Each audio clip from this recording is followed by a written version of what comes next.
Bonbini, and welcome to another video here on the IHUNTA YouTube fishing channel. Today we are off the coast of central Venezuela on the island of Curaçao, one of 3 ABC islands, and we're going after 2 species. One of them is an ABC endemic, it's the island molly, and it's kind of similar to a common molly. The other one is the Patatica, aka Willemstad Pupfish. This is the first spot we're trying here, but I don't know if y'all can tell or not, but that water down there is like blood red. And there's a very heavy methane smell in this valley here, so that might be kind of a death trap. So that's half the reason why I'm up here. Other half the reason is that there's a whole horde of mosquitoes down there, and there's been a dengue outbreak about a month ago, so I think I only got bit once or twice, so we'll see what happens. So yeah, this spot, I can't imagine any fishes living in there anyways. I didn't see any, so we're gonna wait an hour for the bus and then I guess head to the next spot.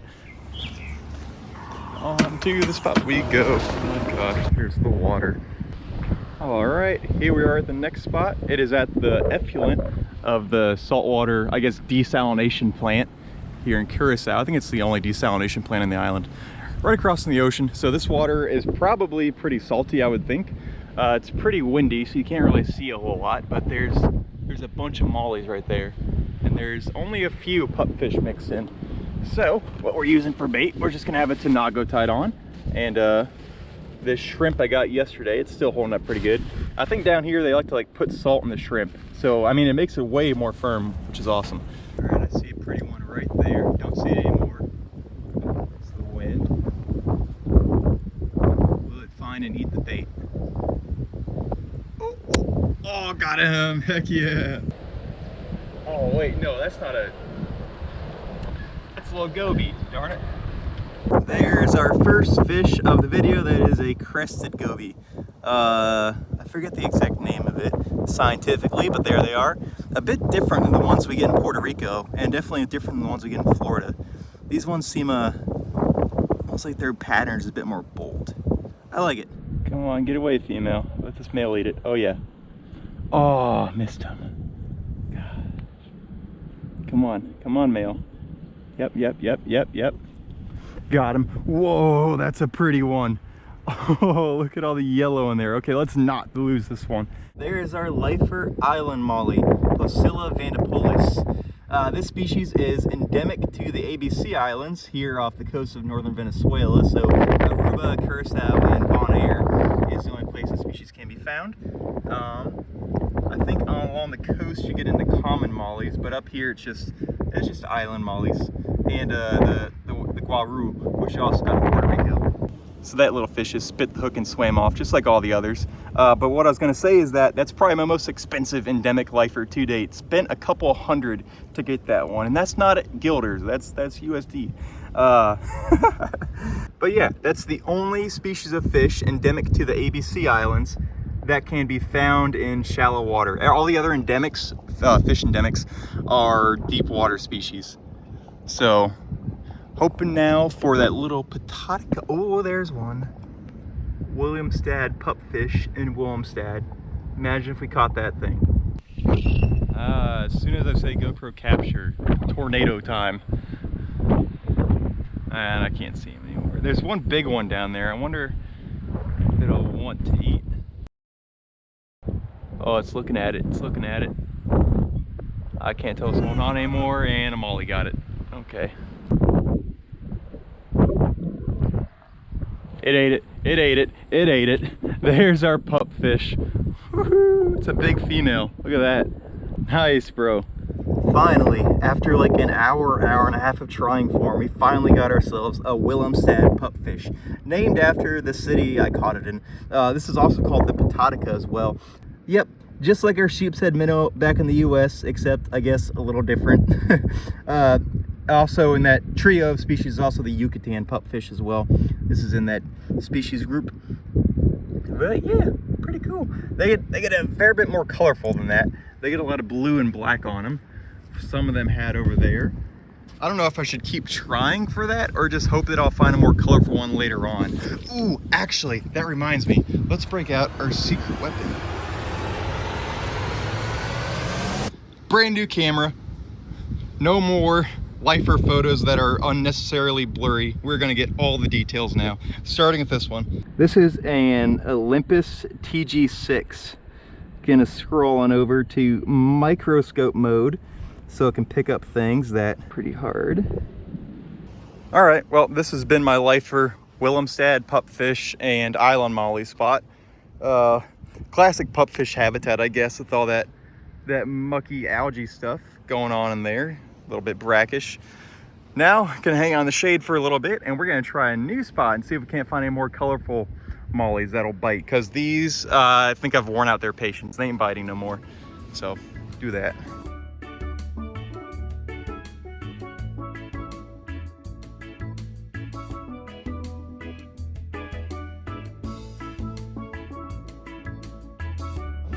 All right, leaving Little Germany and heading off into the desert scrub. Look how thick that trunk is on that cactus, bro. That thing is ginormous. And oh, here we go. I mean, you'd think this would be the proper habitat for it, but I ain't seen a single fish down there. The water's, it's clear. It's probably pretty salty, just the way pupfish like it.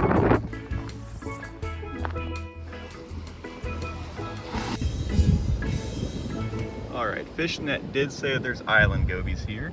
So let's see if that's accurate or not. What was that? Hit it. Oh, the little damsel got away. There's one. There's one right there. This bait might be a little big for it. Got him. What is that? Something very white goby. Whoa, what is that? That's some kind of bridal goby or something sick, bro. All right, so the only reason I stopped here is for Bathygobius, but somehow I managed this bridal goby thing. Not exactly sure what species. Definitely a new one. Not a colon goby because it doesn't have the two black spots in front of the pectoral fins. Yeah, something very pale white and nondescript. It's kind of cool, kind of cool. Thought I needed a snorkel for those types of species. I guess not here when the water's super hot. All right, we're gonna make a brief attempt at trying to identify that thing, whatever it is. And for the Caribbean, I like using this little app here, Fishes Greater Caribbean, by the Smithsonian Tropical Research Institute. It's got every single species that occurs in the Caribbean here. And you can quarry them by going to the location. Right now we're in the Antilles, south, right there. And then we're gonna type in last name, goby. Boom, there's all the gobies that we can find in the southern Antilles. There's a whole bunch of them. And back it goes. Alright, this has been a really sick spot. I love it. We gotta move on though. We're trying to get to the aquarium over there. I'm gonna snorkel just past that. It's about a mile walk, so let's get started. Bye-bye, tankies. Imagine getting to torch the tankies, bruh. Oh my gosh. Alright, here we are at the snorkel spot. I saw someone's caught mock plenty here before. Oh gosh. So we're gonna try and find any kind of blennies or gobies that are down here. There's gotta be something new, at least one thing that's new.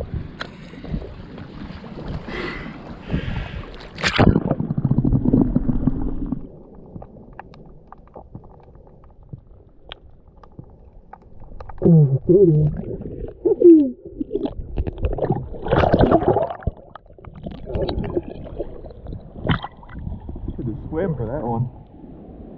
For the same goby as the last one we got.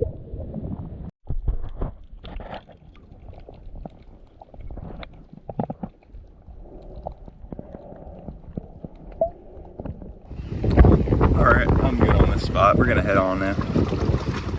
Alright, here we are in the last hour and a half of the trip.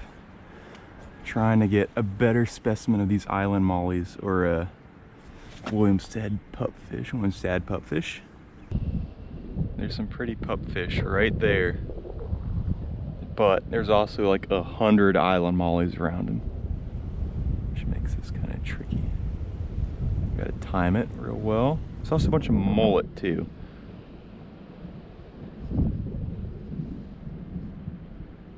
Ooh, he's eating it, he's eating it.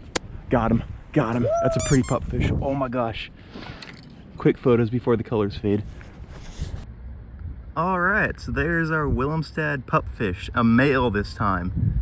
That's kind of pretty. They lose a lot of colors really fast, these pupfishes. This one's kind of keeping it for the most part compared to sheep's head minnow though. So very neat. That's what I came here for.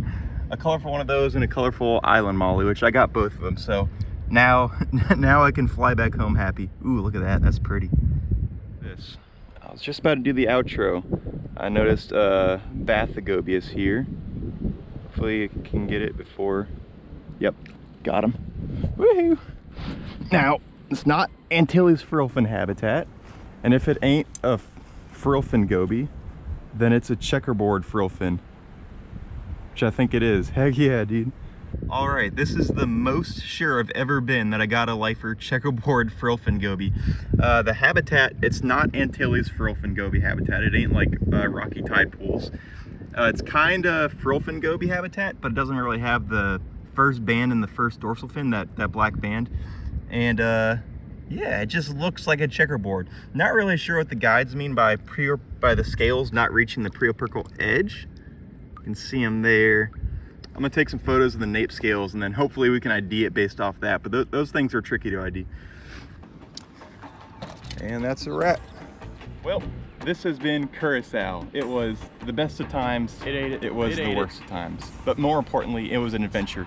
And we got both of the regional endemics that we're looking for, the Baraganchi and the Mashuri, which are the Willemstad Pupfish and the island molly, respectively.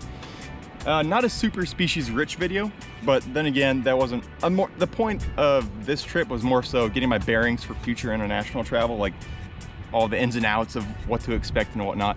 So hopefully those other trips will happen this coming fall or winter probably. Anyways, yeah, Musha Donkey for watching, and I'll see you on the next one.